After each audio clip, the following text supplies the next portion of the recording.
চট্টগ্রাম নগরের tiger pass এলাকায় July গণঅভ্যুত্থানের graffiti অপসারণের অভিযোগকে কেন্দ্র করে ব্যাপক উত্তেজনা তৈরি হয়।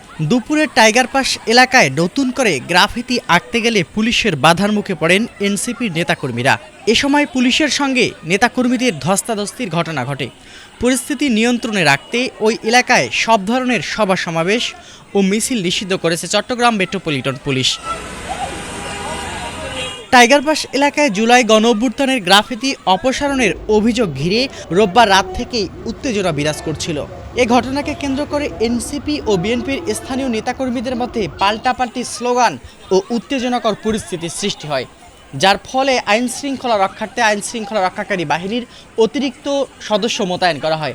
পরিস্থিতি নিয়ন্ত্রণে আইনশৃঙ্খলা রক্ষাকারী বাহিনীর সদস্যরা ৩ জনকে আটক করলেও পরবর্তীতে তাদেরকে ছেড়ে দেওয়া হয়।